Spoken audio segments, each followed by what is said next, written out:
Robots, robots, and more robots. Welcome to Russ Rockwell Reviews. I'm Russ Rockwell. I spin a wheel with 6,000 movies on it, and then I review whatever it lands on. For America's 250th birthday, I curated a special Freedom Wheel with 175 of the most American movies I could find, and I landed on Rocky IV. So let's get into it. Here's a little synopsis I wrote, just to give you a breakdown of the film. Then we'll get to the review.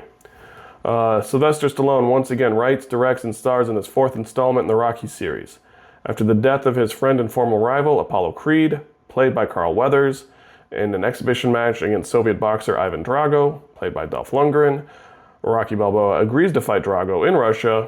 Rocky leaves Philadelphia behind to train in the Siberian wilderness, while Drago prepares with every machine and government resource the Soviet Union can provide. The fight becomes a personal revenge match and a metaphor for the 1980s Cold War. Whew! I know, it's a mouthful. So this is a film that I'm pretty fond of. I remember when Rocky IV came out, I was probably around 8 years old. I remember renting this from the video store, so there is I can't help but watch this movie without wearing my nostalgia glasses. But I don't think that's a bad thing. A third of this movie is a montage of some variety. You got so many different types of training montages and boxing montages and a variety of them. I'm trying to think if there's any more. Now you got Drago training a couple times. You got the big Rocky Drago training montage towards the very end. And they always kind of start montaging in the boxing matches because they're not going to show like 12 full rounds of boxing. But I have to say they are fantastic montages. Then I got to say what I really like about this movie is they do a thing that I'm calling opposing symmetry. So in the beginning of the film, they kind of portray Drago as this kind of fish out of water. During his boxing match with Apollo, he looks kind of confused and angry by Apollo's entrance, like they're not taking it seriously. But then later in the film, when Rocky's fighting Drago in Russia, they almost do the exact same thing, but role reversaled. So it's not that they weren't taking it seriously, it's just the showmanship is different. They're just showing that Drago is completely out of his element, just like Rocky is completely out of his element at the end of the film. They do that throughout the entire movie. Like Rocky's training scenes in the Siberian wilderness are all with lifting heavy logs, and I want to say he was like pulling a car with a chain or something through the snow. Definitely pulling something through the snow. But they're all very natural ways to work out. Whereas Drago is using these really sophisticated machines.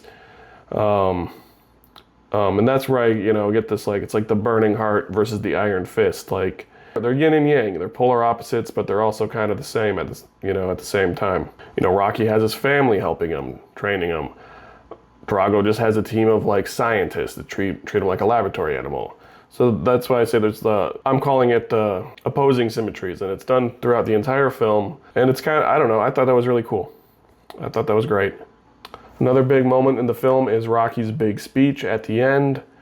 If I can change, maybe you can change. It should be incredibly cheesy, and I guess maybe it is, but this movie has such a good build-up. It just goes up, up. Everything ramps up to this final boxing match. Then when they finally get there and it's over, I think it really works. I love it. I think it's a great speech. As cheesy as it is, are these Cold War scientists really gonna reflect and go like, oh, maybe we all can change just because Rocky told them to? No, not in reality. This movie is kind of a fantasy, but it's an endearing fantasy, and I really enjoyed it. All right, let's talk about the robot. I love the robot. The robot's fantastic. Do we need the robot? Is the robot, could you just remove the robot and have the same movie? Sure. Well, why would you want to do that? The robot's a lot of fun. It's such a 80s robot. I love it. Supposedly, Stallone did not like the robot. So I've heard, and I've looked it up, it's real. There is a director's cut of Rocky IV that was released not too long ago. where Stallone re-edited some things, put some unused footage in, but I guess he just he completely removed the robot. So I did add that version to the wheel, so we might hit that in the future, and then we can compare and contrast how they're different. Okay, now for my rating.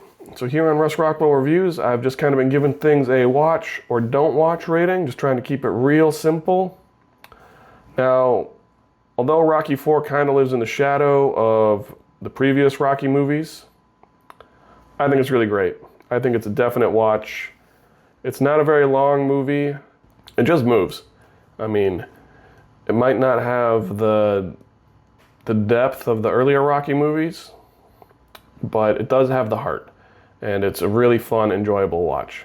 I recommend it. All right, now's the time on Russ Rockwell Reviews where I spin this wheel of over 6,000 movies that should be coming up here. And whatever we hit, that will determine what I review next. Planes, trains, and automobiles. All right. Looks like the next film that I'm going to be reviewing is the John Hughes classic, Planes, Trains, and Automobiles. I have seen this film before. I'm gonna spoil it a little bit. It's a good movie, but you'll have to wait and see what my official review is. That'll be coming next. If you have a movie you want me to review, leave it in the comments below. And I'll make sure it gets added to the list. I'm Russ Rockwell, and I'll see you next time on Russ Rockwell Reviews.